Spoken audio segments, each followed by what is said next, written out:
Hi everyone, my name is Emily Carter. I'm 27 years old, and for as long as I can remember, my family had a nickname for me that they thought was a joke. They called me the ugly one, not behind my back, to my face, at the dinner table, in front of company. My aunt would say it with a little laugh, like it softened the blow. "Oh, that's just Emily. She's the ugly one." And everyone would chuckle. And I would sit there, cutting my food into tiny pieces, pretending I didn't hear it. I used to tell myself they didn't mean it, that it was just that kind of family, blunt, sarcastic, thick-skinned. But here's the thing about being told something every single day of your life. Eventually, you stop questioning whether it's true. I want to tell you what happened at my cousin Ashley's graduation reunion last summer, because that weekend, one single conversation with a woman I had never met before cracked open a truth that my family had buried for 27 years. And once I knew it, I could never unknow it. Let me paint you a picture of what growing up Carter looked like. My mom, Linda, was what people called naturally beautiful. Tall, blonde, blue eyes, the kind of woman who turned heads at the grocery store. My dad, Robert, was broad-shouldered and handsome in that classic all-American way. My older sister, Kayla, looked exactly like both of them. Blonde ponytail, dimples, the whole package. My younger brother, Tyler? Same thing. And then there was me. Dark brown hair, olive skin, brown eyes, shorter, rounder face. I looked like I had wandered into the family photo from a completely different family. People noticed. They always noticed. "Which one's adopted?" said at school by a kid who didn't know better. But the really painful version was when adults at church would glance between me and my mom and just go quiet. That silence said everything. My mom's explanation? "You just got a different gene pool, honey. Happens sometimes." She said it with a smile that never quite reached her eyes. What I didn't understand then was why that explanation always felt rehearsed. School was its own kind of battlefield, but home was worse, because home was supposed to be safe. Kayla got the bedroom makeover for her birthday. I got a backpack. Kayla's volleyball games. My parents drove 2 hours and screamed from the bleachers. My school art show? My dad forgot. He genuinely forgot, and when I reminded him, he said, "Emily, it's not like it was a big deal." But the comparison that hurt most? College. My parents had a savings fund. They'd mentioned it since I was little. "Don't worry, we're putting money away for both you girls." When I was 17, I started asking about it. Applications were coming up. I had a plan, graphic design program, in-state university. Nothing crazy. My mom sat me down at the kitchen table one evening with this carefully arranged expression on her face, the one she used when she was about to say something she'd already decided and didn't want to debate. "We've been thinking about your sister's pageant career. The coaching fees, the travel. It's more than we expected. And honestly, Emily, Kayla has a real shot at something. You're more practical. You'll figure it out." I stared at her. "You're giving my college fund to Kayla." She didn't even flinch. "We're redirecting resources to where they'll have the most impact." I was 17. I didn't have the words for what that was.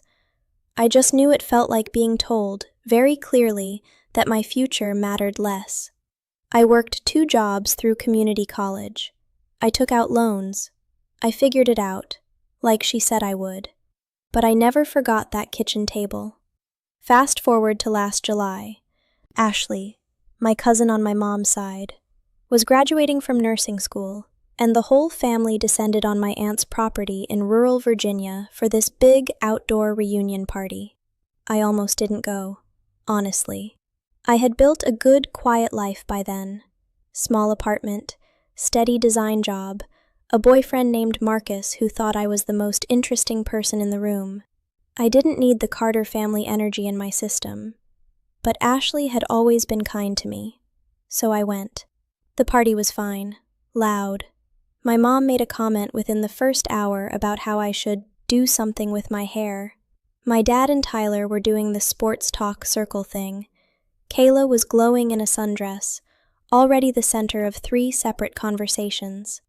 I found a quiet corner near the beverage table and just observed, like I always did. That's when a woman walked up beside me and poured herself a lemonade. She was maybe 60, silver hair, warm brown eyes, actually similar to mine, I noticed. She smiled at me the way strangers sometimes do at parties when they're also escaping the noise. "You must be Emily," she said. I was a little caught off guard. "Yeah, do we know each other?" She looked at me for a moment, a long moment, with an expression I couldn't read. Then she said, "I know your Aunt Ruth. We used to work together at Mercy General, the maternity ward." Something about the way she said maternity ward made my stomach shift. I don't know why. I just felt it. "Small world," I said. She nodded slowly. "I've seen a picture of you before. Ruth keeps one on her desk. The whole family at Christmas, a few years back." She paused. "You look exactly like a woman I used to know. Her name was Patricia Howe, retired nurse." And she did not let that thread drop. She pulled out her phone, with that gentle, almost apologetic way older people do, and she showed me a photo. A young woman, maybe early 30s, dark hair, olive skin, brown eyes, strong jaw. My jaw. "This is my former colleague's daughter," Patricia said quietly. "Her name is Diana Reyes. She had a baby girl at Mercy General 27 years ago in October. My birthday is October 14th. The world didn't spin. It just went very still." "There was an incident that year," Patricia continued, voice low. "A mix-up in the maternity ward. 2 baby girls, born same night, same ward. There were questions afterward. A nurse was let go. Ruth was working there then. I could barely form words. "What are you saying?" She looked at me steadily. "I'm saying that Diana Reyes has been looking for her daughter for 6 years, and I'm saying that you look exactly like her. I didn't confront my family that day. I couldn't. I walked to my car, sat in the driver's seat, and I didn't move for 45 minutes. Every memory I had was reorganizing itself in real time. The way my mom's smile never reached her eyes, the rehearsed answer about gene pools, the quiet moments where I caught my parents exchanging a glance I never understood. Aunt Ruth, who had been unusually gentle with me my whole life, who always slipped me a little extra birthday money, who I always thought just liked me more. Ruth knew. Ruth had known for 27 years. I called Marcus that night. I told him everything, voice shaking. He listened without interrupting, which is one of the things I love most about him, and then he said, "Emily, whatever this turns out to be, you are still you. That doesn't change." I held on to that harder than I've held on to anything. I didn't go to my parents first. I went to Ruth. She opened the door, took one look at my face, and her shoulders fell. She didn't even ask how I found out. She just said, "Come inside." She told me everything. The night of October 14th, 1997. 2 babies, 2 overwhelmed mothers, 1 exhausted ward. A labeling error, the kind that should have been impossible, that people said couldn't happen. But it did. The hospital caught it 3 weeks later. They came to both families. "Your parents, the Carters, refused," Ruth said. Her voice was barely above a whisper. "They had already bonded. Linda said she couldn't give you back. She said you were hers." "And the other family?" Ruth closed her eyes. The Reyes family was devastated. They had already bonded with the other baby too. Eventually, both families agreed, quietly, to just let it be. The hospital covered it. Everyone signed documents. "Everyone knew," I said. "This whole time." "Not everyone, just the parents. And me. I was the one who discovered the error." She reached across and touched my hand. Emily, I am so sorry. I have carried this every single day. Patricia connected me with Diana Reyes 2 weeks later.